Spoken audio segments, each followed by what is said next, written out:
ونصلي على رسوله الكريم اما بعد اعوذ باللہ من الشیطان الرجیم بسم اللہ الرحمن الرحیم۔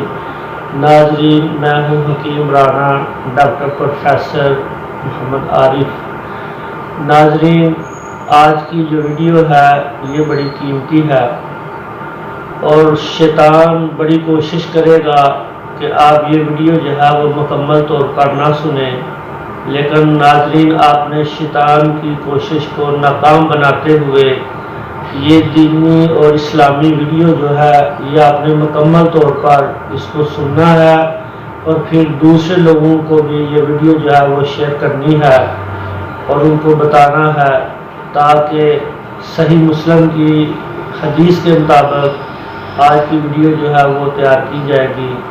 اور آپ نے کوشش کرنی ہے کہ اس کو لائک بھی کیجئے گا، کمنٹ بھی کیجئے گا، اور یہ پیغام چینل کو جن بھائیوں نے ابھی تک سبسکرائب نہیں کیا وہ اس کو سبسکرائب کرنا نہ بھولیے گا۔ تو ناظرین، آج ہم آپ کو یہ بات بتانے کے لیے حاضر خدمت ہیں کہ اس کائنات کے اندر وہ کون سے 3 بچے ہیں جن بچوں نے بچپن میں ہی اپنی ماں کی گود میں گفتگو کی ہے، باتیں کی ہیں، وہ بول اٹھے ہیں۔ تو یہ پوری کائنات کے اندر 3 بچے ہیں جنہوں نے پگوڑے کے اندر اپنی ماں کی گود میں باتیں کی ہیں، گفتگو کی ہے اللہ تعالیٰ کے اذن سے اور اللہ تعالیٰ کے حکم سے۔ تو ناظرین، یہ انتہائی دلچسپ معلومات ہیں جو آج آپ انشاءاللہ تعالیٰ اس ویڈیو کے اندر آپ یہ جان جائیں گے، اور انشاءاللہ تعالیٰ اس کے اندر جو واقعات ہیں وہ انتہائی سبق آموز ہیں اور بہترین واقعات ہیں دنیا اور آخرت کی کامیابی کے حوالے سے۔ تو ناظرین، یہ صحیح مسلم کی ایک حدیث ہے جس کو سیدنا ابو ہریرہ رضی اللہ تعالیٰ عنہ نے روایت کیا۔ حضرت سیدنا ابو ہریرہ رضی اللہ تعالیٰ عنہ روایت کرتے ہیں کہ حضور نبی کریم رؤوف رحیم سید الانبیاء امام الانبیاء صلی اللہ علیہ وآلہ وسلم کا فرمان مبارک ہے۔ اللہ تعالیٰ کی پیارے رسول صلی اللہ علیہ وآلہ وسلم نے ارشاد فرمایا، اس دنیا کے اندر 3 ہی بچے تھے جنہوں نے اپنی ماں کی گود میں بچپن میں باتیں کی۔ تو ان میں پہلا بچہ حضرت سیدنا عیسیٰ علیہ السلام علی نبینا علیہ السلام، جو حضرت مریم علیہ السلام کے صاحبزادے ان کے بیٹے تھے۔ تو حضرت عیسیٰ علیہ السلام جو چند دنوں کے تھے اور انہوں نے اللہ تعالیٰ کے اذن سے، اللہ تعالیٰ کے حکم سے اپنی ماں حضرت مریم علیہ السلام کے اوپر لگنے والی جو تہمت تھی اس کی گواہی جب حضرت عیسیٰ علیہ السلام جو چند دنوں کے تھے انہوں نے دی تو لوگ حیران اور پریشان ہو گئے۔ تو آپ صلی اللہ علیہ وآلہ وسلم نے فرمایا، دوسرا بچہ جس نے ماں کی گود میں گواہی دی وہ بچہ تھا جس نے جریج کے بارے میں گواہی دی۔ تو ناظرین، جریج کون تھا؟ جریج ایک شخص تھا جو صاحب تقویٰ تھا اور بنی اسرائیل کا یہ شخص تھا۔ تو آپ صلی اللہ علیہ وآلہ وسلم نے فرمایا کہ جریج اللہ تعالیٰ کی بہت زیادہ عبادت کیا کرتا تھا۔ اس نے بستی سے کچھ فاصلے پر ایک عبادت گاہ تعمیر کی جس میں یہ ہر وقت اللہ تعالیٰ کی عبادت کیا کرتا، محو عبادت رہتا۔ اس کو عبادت کے ساتھ بہت زیادہ محبت تھی، اور یقیناً قرآن حکیم کے اندر بھی اللہ تعالیٰ کے ہاں جو مقام اور مرتبہ کسی انسان کی عزت اور اس کا مقام اور مرتبہ جو اللہ تعالیٰ نے قرآن حکیم کے اندر بیان کیا ہے وہ تقویٰ ہی ہے۔ ان اکرمکم عند اللہ اتقاکم، بے شک تم میں سے اللہ تعالیٰ کے نزدیک زیادہ عزت والا وہی ہے جو زیادہ اللہ تعالیٰ سے ڈرنے والا ہے۔ تو جریج جو تھا یہ بھی اللہ تعالیٰ سے بہت زیادہ ڈرنے والا تھا، تو یہ اپنی عبادت گاہ میں اللہ تعالیٰ کی عبادت میں مصروف رہتا۔ ایک دن جریج کی والدہ آپ کو ملنے کے لیے آئی اور اس نے آواز دی، جریج میں تمہاری ماں ہوں۔ تو جریج کو جب آواز پہنچی تو اس وقت جریج جو تھا یہ اللہ تعالیٰ کی عبادت میں مصروف تھا۔ تو اس نے جب ماں کی آواز سنی تو جریج نے کہا کہ یا اللہ، ایک طرف میری ماں ہے اور دوسری طرف میں تیری عبادت کر رہا ہوں۔ تو چنانچہ جریج جو تھا وہ عبادت میں لگا رہا اور ماں کو ملنے کے لیے نہ آیا۔ ماں چلی گئی۔ دوسرے دن جب ماں دوبارہ آئی تو اس نے کہا کہ جریج میں تمہاری ماں ہوں، عبادت گاہ سے مجھے ملنے کے لیے باہر آؤ۔ تو اس وقت بھی جریج جو تھا وہ نماز کی حالت میں تھا، اللہ تعالیٰ کی عبادت کر رہا تھا۔ تو جریج نہ آیا۔ اس نے کہا کہ یا اللہ، ایک طرف میری ماں ملنے آئی ہے اور دوسری طرف میں تیری عبادت کر رہا ہوں۔ ماں چلی گئی۔ تیسرے روز جب ماں دوبارہ آئی تو اس نے آ کر آواز دی، جریج میں تمہاری ماں ہوں، مجھے آ کر ملو۔ تو اس وقت بھی جریج جو تھا وہ محو عبادت تھا۔ تو اس سے پتہ چلتا ہے کہ جریج جو تھا وہ کوئی بھی ایسا وقت شاید ہی ہوتا ہوگا کہ جب وہ عبادت نہ کرتا ہو، وہ ہر وقت اللہ تعالیٰ کی اطاعت اور بندگی میں وہ لگا رہتا۔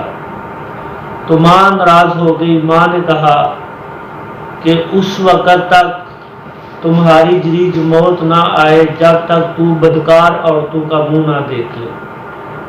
تو یہ ماں کے اندر سے نکلے ہوئے الفاظ تھے، ماں کی طرف سے یہ بد دعا تھی جو اس نے اپنے بیٹے جریج کو دی، جو قبول ہو گئی۔ پھر کیا تھا کہ جب جریج کی عبادت کا چرچا بنی اسرائیل کے اندر ہو گیا، ہر شخص اس کی عبادت کے بارے میں اور اس کے تقوی کے بارے میں جب جان چکا اور لوگوں کو بھی جب عبادت کا شوق پیدا ہوا، تو شیطان نے اپنی چال چلی۔ ابلیس نے جریج پر تلبیس کی۔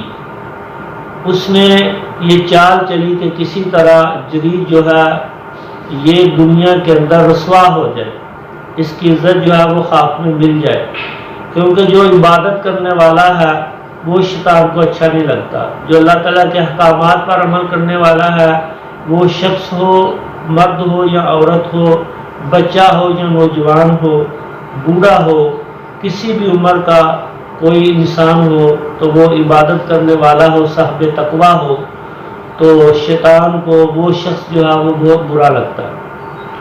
تو شیطان نے بنی اسرائیل کے ذہن میں یہ بات ڈالی کہ یہ جریج جو ہے یہ تو بہت زیادہ لوگوں میں مقبول ہو جائے گا اور اعلیٰ اور عرفہ مقام حاصل کر لے گا، کسی طرح سے اس کی عزت کو پامال کرو۔ چنانچہ اس زمانے میں ایک عورت تھی جو اپنے حسن میں بے مثال تھی۔ وہ اس عورت کے پاس آئے اور عورت نے کہا کہ اگر آپ رضامند ہوں تو میں جریج کو رسوا کر دوں گی اور یہ کام کا ذمہ میں لے لیتی ہوں۔ چنانچہ لوگوں نے اس عورت کو یہ ذمہ داری دے دی۔ تو وہ جریج کے پاس آئی اور ان کو برائی کے اوپر آمادہ کیا۔ جریج اللہ تعالیٰ کا ایک نیک شخص تھا، صالح مرد تھا، صاحب تقویٰ تھا، اس نے کوئی توجہ نہ دی۔ پھر وہ عورت بڑی پریشان ہوئی، وہ ایک چرواہے کے پاس گئی۔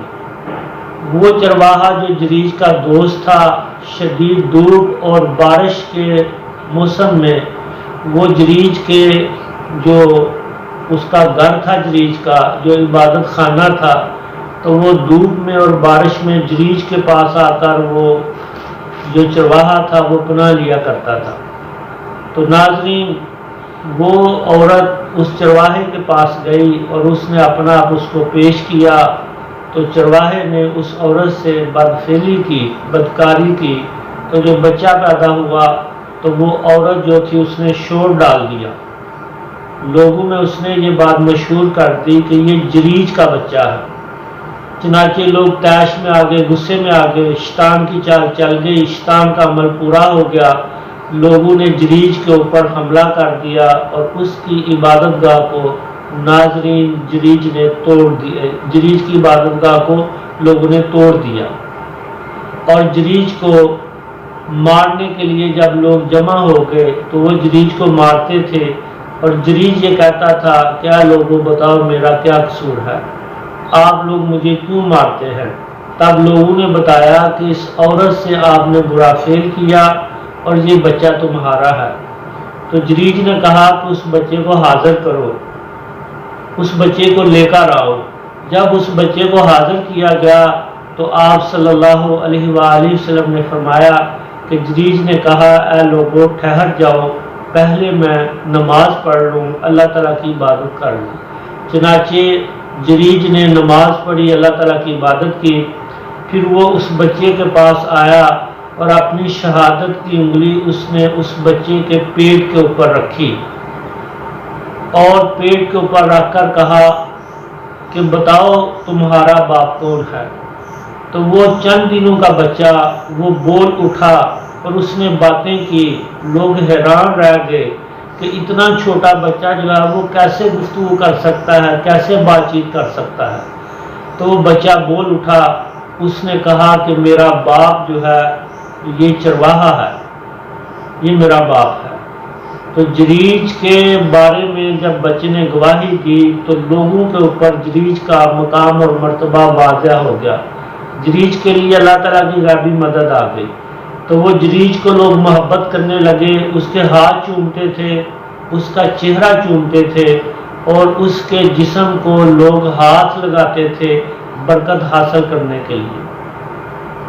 تو ناظرین، لوگ جریج کی خدمت میں حاضر ہوئے اور انہوں نے کہا کہ اے جریج، اگر آپ پسند کریں تو ہم سونے یا چاندی کا عبادت خانہ آپ کے لیے تعمیر کر دیں۔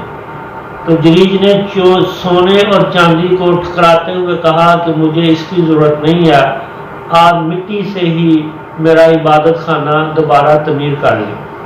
اور آپ صلی اللہ علیہ وآلہ وسلم نے فرمایا کہ تیسرا بچہ جس نے ماں کی گود میں باتیں کی وہ ایک عورت کا بچہ تھا جو ایک راستے کے اوپر بیٹھ کر اپنے بچے کو دودھ پلا رہی تھی۔